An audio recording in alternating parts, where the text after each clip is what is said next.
They're not fighting for their father. They're fighting for their survival. After years of alleged mistreatment and control, Diddy's children are trying to break free.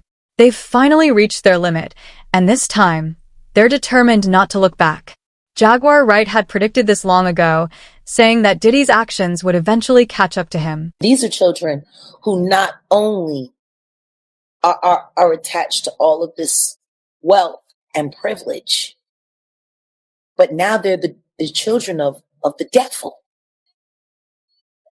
It doesn't matter if they've done nothing wrong. They're all going to assume they know something, no matter what they do. They could sit on 1,000,000 charities from here to now, and they will all be known as Diddy's children. That's just like being called Rosemary Baby. They're screwed. Nobody wants anything to do with that. And when it gets to that point, they just shun you. Like I said, what they gonna do? Open up a bunch of wing stops? For years, Diddy has been accused of exerting tight control over his children.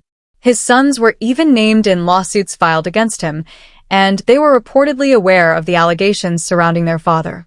During a raid on Diddy's home, authorities claimed they found drugs, weapons, and other concerning items throughout the property. His children lived in that environment and allegedly witnessed how he treated women and who he allowed into the house, including minors. Many people wonder why they never tried to intervene. According to Jaguar Wright, Diddy's kids stayed silent because they felt they had nowhere else to go. When you're dealing with the kind of narcissistic control freak that Diddy is, and you raise children under that, the financial abuse for all of them is probably the worst. Because there's no way they can make money without him. He has them locked in. And if he falls, who's going to hire them? Who's going to fund them? Who's going to look out for them? No one. Right. No one.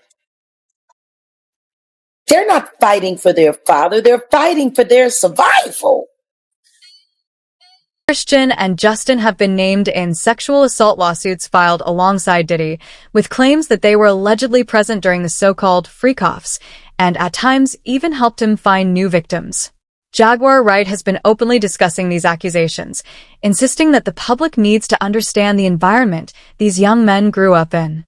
According to her, Diddy's influence played a major role in shaping Justin and Quincy's behavior, suggesting that living under someone accused of such disturbing conduct may have led them to believe that certain actions were acceptable. And I'll say it again, especially with what is happening with Kim's sons. I'm so grateful that she doesn't have to witness any of this.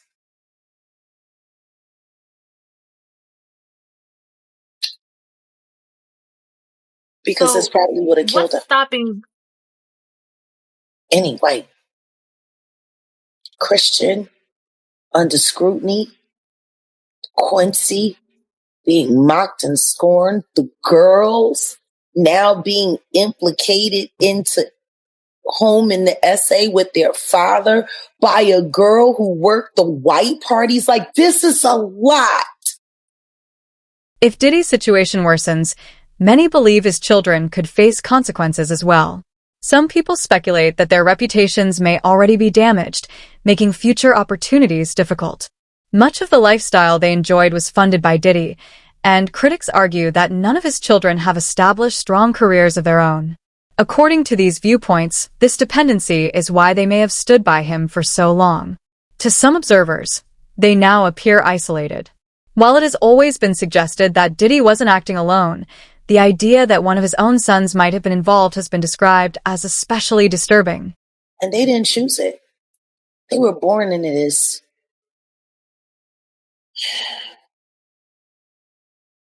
I don't think anybody's paying attention to that. The choice that they got. If that man calls and say, I need you to do this, I need you to do that, what else are they going to do? They gotta bet on him. I'm sure they're all praying he makes it, because if not, What are they going to do?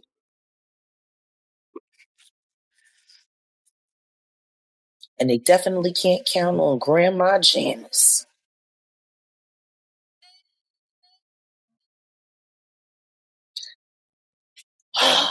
They're screwed. One way or the other, they're screwed. So there's no escape for them. How? Was there escape for OJ's children? Their daddy is the new OJ. And we already know he done it. Like OJ's kids went through hell.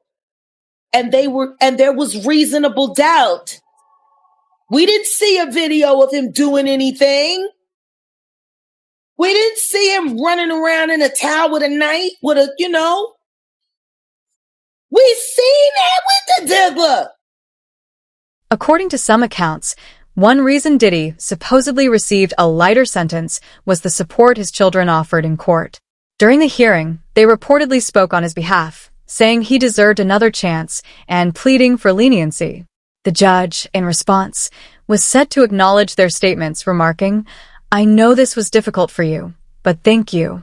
I needed to hear it." All 6 of Diddy's adult children went to the podium and addressed the court. First Quincy, then Justin, then Christian, saying their dad is their superhero. And although he has made mistakes, the man that stands before us today is a changed man. They say he is more patient and remorseful. Christian getting choked up as he spoke. But then his 18-year-old daughter, Jessie, went to the mic. As she sobbed, she begged the judge to give her dad a second chance, saying she lost her mom at a young age and already has experienced so many milestones without her dad. Her sisters, Delilah and Chance, echoing the same sentiment. All of them heavily sobbing into the mic, just saying, please give my dad a second chance. They too reiterating that he is a changed man and that his demeanor is much different. Diddy is only a few feet away from them. He moved his chair so that he could face the podium. He's not crying, but his head is heavy and his hands are in his lap. Delilah telling the judge that she knows what it's like to grow up without a parent and she doesn't want this to happen to her 2-year-old sister, Love. She says every night the toddler asks where her dad is. She then asked the judge to give her dad a second chance, not as a headline, but as a human being. At this point, several of Diddy's attorneys are also wiping away tears. The judge empathetically said, "I know this was difficult for you guys, but I thank you. I needed to hear this." The defense then played a 10-minute video highlighting Diddy as a father, a businessman, a philanthropist. Now, another thing I want to know is right before his family spoke, it was his attorney, Nicole Westmoreland, who was on the podium talking about all his accomplishments, how throughout the years, Diddy has gone out of his way to help people and how that's his purpose and calling. And then Nicole Westmoreland broke down. Through tears, she talked about his ascent through the business world, how he started the Sean John clothing company and how he's an inspiration to his community. And then through sobs, she said, "He inspired me," and talked about an experience in a speech that touched her that he gave a few years ago at an event. It has been alleged that Diddy pressured his children to make those statements. Throughout the trial, critics claimed he used his family to influence the victims. Prosecutors reportedly told the judge that Diddy had been in direct contact with several accusers and that members of his family had also reached out to them on his behalf. Because of this alleged pressure, some victims ultimately refused to testify, and one even submitted a letter to the judge declaring Diddy's innocence. All right, sing Happy Birthday, Daddy. To Daddy, happy birthday to Daddy. Happy birthday. Keep going. Happy birthday to Daddy. Keep going, love. Happy birthday to Daddy. Yay! I love y'all so much. We love you too. Love you, Pastor. I can't wait to see y'all. Yeah. Can't wait to see y'all. Yes, And I just want to say I'm proud of y'all, especially the girls. I mean, all of y'all, just for being strong. Thank y'all for being strong, and thank y'all for being by my side and supporting me. I love y'all. I got the best family in the world. My birthday, I'm happy. Thanks to y'all giving me this call. Thank you very much. I love y'all. Jaguar has claimed that she saw all of this coming long before it happened. According to her, Diddy was contacting the victims and involving his family in the process. Reports allege that while he was behind bars, Diddy made more than 200 calls a day, not to his family, but supposedly to the victims. Some of those individuals are said to have reported these calls to the police, yet the allegations suggest that the contact continued. Let me ask you, they looked at Diddy as one, a possible flight risk, but as two, as he could coerce witnesses. With having $75 million at his disposal, isn't that by nature the exact thing that they're worried about? If you have this much money, that you could make this thing, you could probably make people disappear if you really opted to. See, this is the thing. That'll just make more trouble. Why would he make more trouble now? He done already bought off and paid off everybody he possibly could. Have you looked at the indictment? Like, he called some witnesses up to 54 times. Yeah, 200 and how many angels? 200 something people. Yeah. He tried to reach out to. Like, what are you running, a telethon or a telemarketing agency? Telemarketers don't make that many calls in one day. Or sometimes not even in a week, all depending on you was on that. You down for Diddy? How does that conversation start? Hey, what's up? You know, I really feel bad about that last time I bashed you in the face with a Ciroc bottle. Were we good?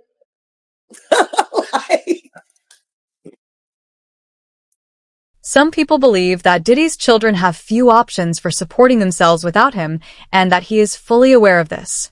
According to these claims, he uses their dependency to influence them and involve them in whatever he needs. Critics argue that the only reason his children continue to comply is because, in their eyes, Diddy is the only source of stability they have left.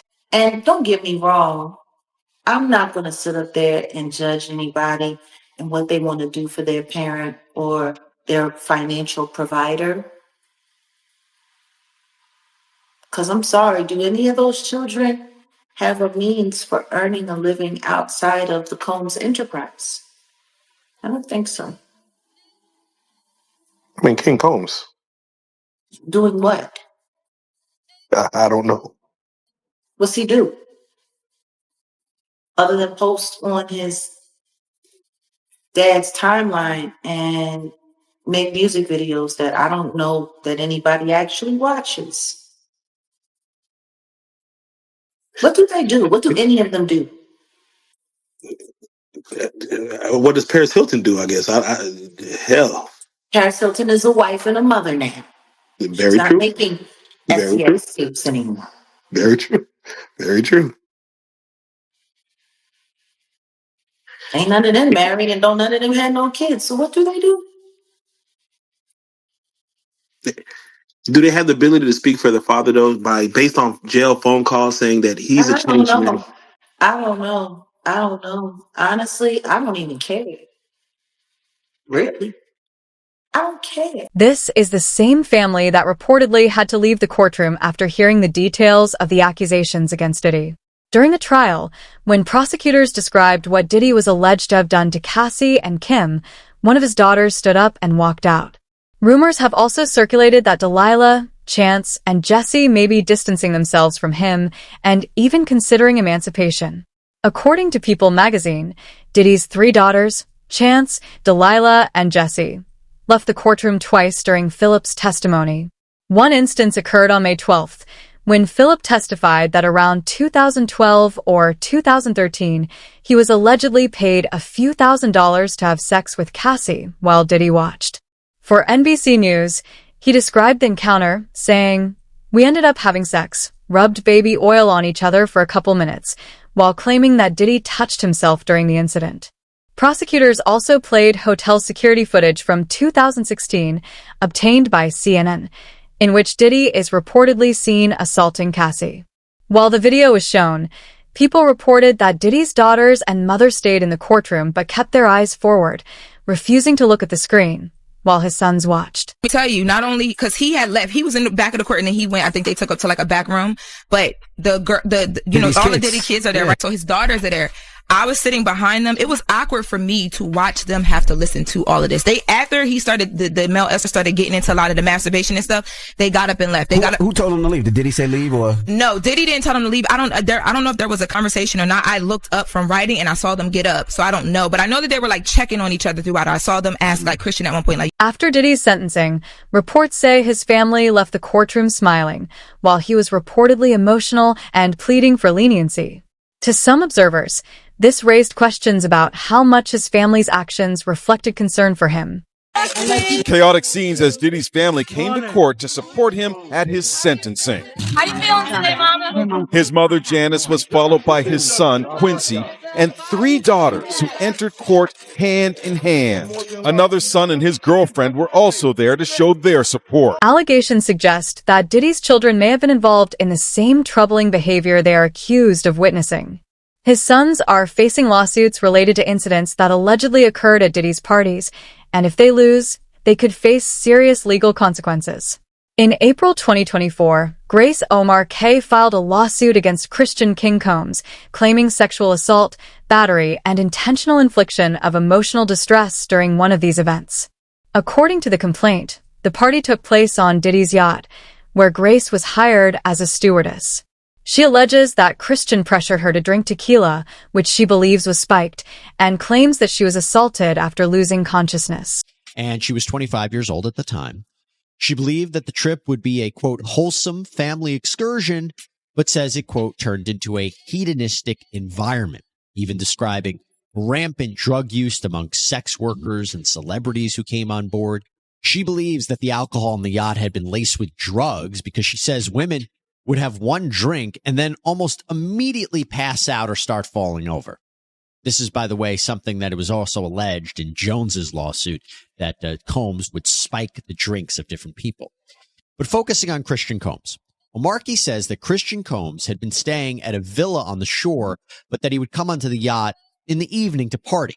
And on December 28, 2022, Christian reportedly arrived very intoxicated and then proceeded to pressure Markey to take shots of tequila. She did. Christian allegedly tried to get her to drink more in the yacht's makeshift studio. Markey alleges that Christian kissed her neck, kissed her face, as he groped her legs, breasts, and private areas. Before Diddy's sentencing, 50 Cent reportedly addressed the judge in an open letter, warning about what Diddy might do if released. In the letter, he described his long-standing feud with Diddy, calling him dangerous and expressing concern for his own safety.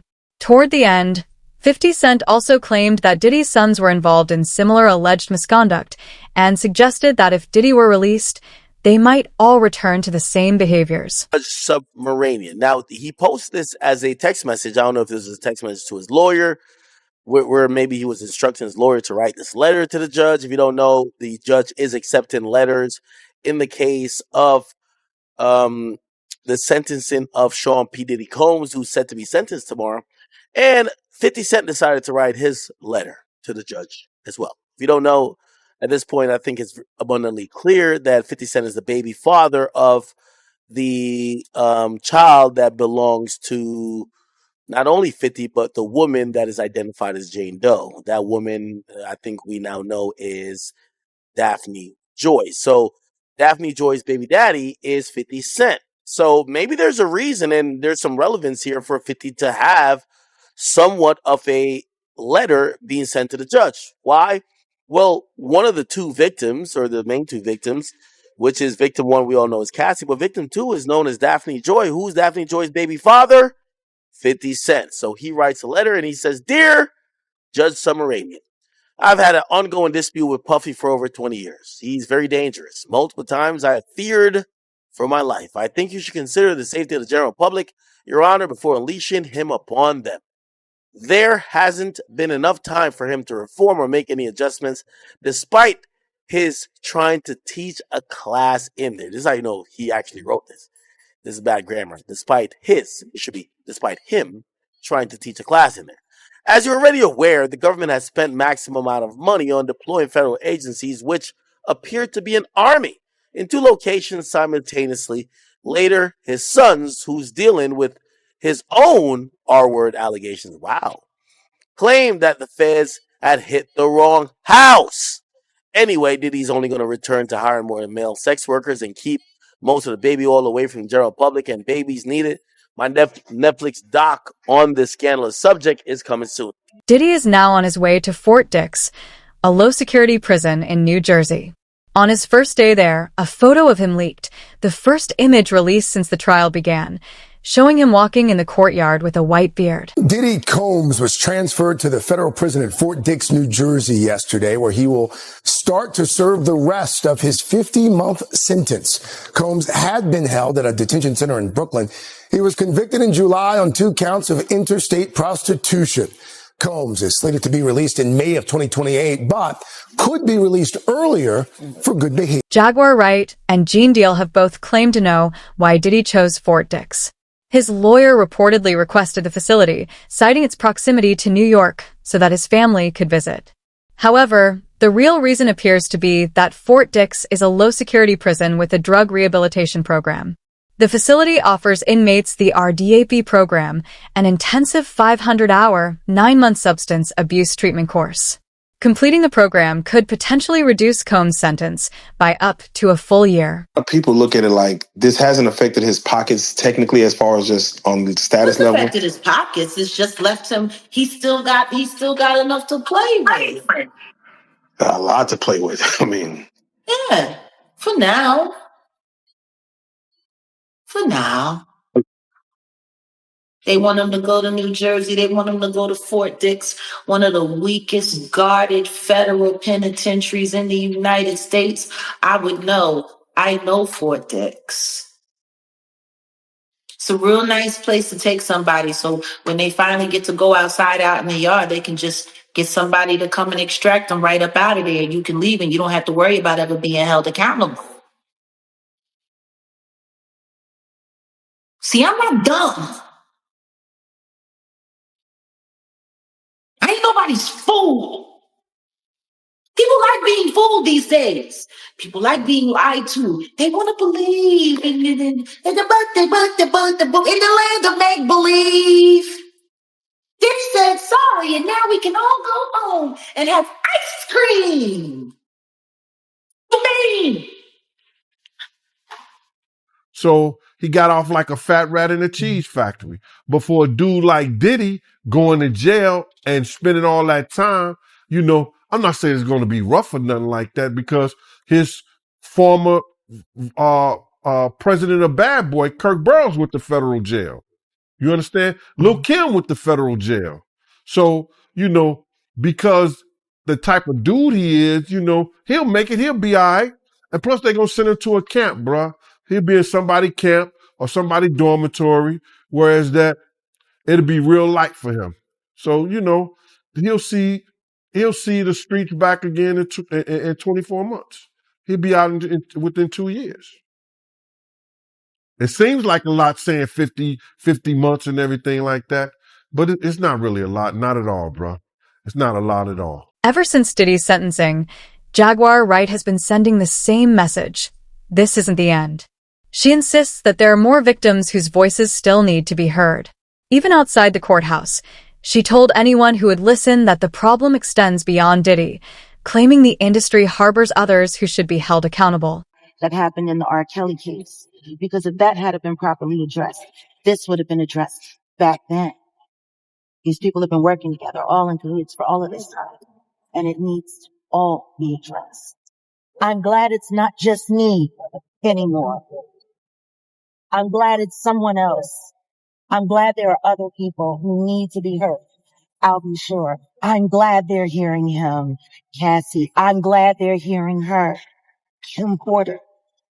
Through, I'll be sure. I'm glad. Natanya Rubin, I'm glad. All of these things. So yeah, it's mixed emotions, but I just know when you pray for something and God answers it, you should be happy. Diddy spoke to the judge before sentencing, and it sounded like he was taking accountability. Accountability for what? Same kind of accountability he took after he told everybody Cassie was lying on him, and then he got popped on my birthday when the video came out on CNN. And then he had to come back and do the whack-a-doodle-doo. Yeah, I guess accountability for what he got caught for. How does now nobody not see that the apology he gave for Cassie after he called her a liar for months and said that it wasn't true, she was making it all up? How does nobody not see that they're the same apology?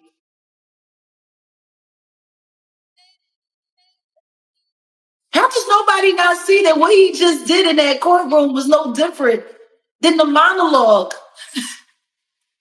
that was in Blink Twice?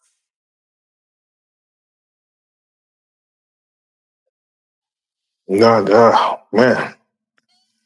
It's the same monologue.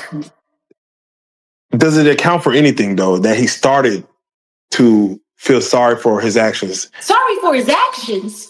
He's been sitting in NBC for you. Actually sorry, do you think he would have allowed his legal team to destroy those women like that on that stand? See, you sat there and you let your legal team rip those people to shreds while they were barely being protected by the feds. Despite receiving a sentence, Diddy's lawyers have announced plans to appeal the decision. He reportedly expected to be placed on probation and was not anticipating any prison time. Even a 4-year term is significant to him. According to observers, he seems unconcerned with the fact that the allegations span more than 2 decades, and he is determined not to spend any additional time behind bars. New York City, we are hearing Diddy's attorneys speaking to the media after he was sentenced earlier today. This is live. Yeah, we are absolutely filed a cross appeal. What would happen in that regard if they filed a cross appeal and then Sean Diddy Combs get a higher sentence? He would not get a higher sentence, and they're not gonna cross appeal. We're gonna appeal. We think we're right, and they'll respond to the appeal, and it'll be decided by the Second Circuit as soon as. Tell us about the conversation you had with your client after the sentencing. Consensual. The judge clearly thought the sexual encounters weren't consensual. Because he's biased. What did you make of his remarks? He's biased. I'm happy to go. It seems prison has its own form of justice, as Diddy was reportedly attacked not once, but twice by different inmates. Corrections officers had to intervene after he was allegedly threatened with a knife while in his cell. According to reports, he woke up to a blade at his throat and might have been seriously harmed if not for a nearby officer. This marks the second such incident, highlighting just how dangerous life behind bars can be. Had something very scary happen to him. One of his close friends is speaking out and saying that while he was sleeping at the MDC Brooklyn jail, somebody came and put a knife, pressed it to his throat. Now, as I keep digging into the story, they're saying, yes, a correctional officer or a police officer was the one who came and basically helped him out and quote unquote saved him. Yes. And so, obviously Diddy's lawyers are trying to use this as a way to just get him even moved to a different location. But right now, everything is kind of staying as is. Yeah, his safety being an issue when he's supposed to be, I think in some sort of protected environment. Remember MDC, isn't that where the Epstein situation happened? No, I thought Diddy's in Brooklyn and Epstein was across the street from Hot 97, the old building. The lawyers, when they were speaking on Diddy being in prison and the circumstances him being in prison, I didn't never hear about this and nobody ever said anything about this. And I want to know if it's in the prison records. They said one of the guards stopped a dude from shanking Diddy. Now, I'm like, if he was doing all this positive shit in jail and they was talking about he was, all the inmates loved him and they was employing him and doing standing ovation. I wonder what inmate was trying to shake him. Was that one of the Tupac? Was that one of the Tupac fans? Or that was one of the Biggie fans? Because they said that the guard, they said that in court, one of the lawyers, one of the guards stopped one of the individuals that was trying to shank him, bruh. And that was crazy. Nobody, I never, that didn't leak. Everything leaks from prison, but that didn't leak. Nobody wrote home and say, yo, dudes is in here trying to stab Diddy up. But the lawyers mentioned that today. I want to see if they're going to investigate that right there. You know what I'm saying? And base that, or he probably used that, base that on trying to help Diddy get into one of those camps or one of those programs that, you know, he ain't got to worry about nothing. Diddy is reportedly facing serious risks in prison, both from others and the toll it takes on him personally. According to Gene Deal, he may struggle to cope with life behind bars. Some observers worry that the pressure could push him toward desperate actions. The situation appears increasingly complex and troubling. Stay tuned and follow Jaguar Wright's ongoing revelations for more insight into the story.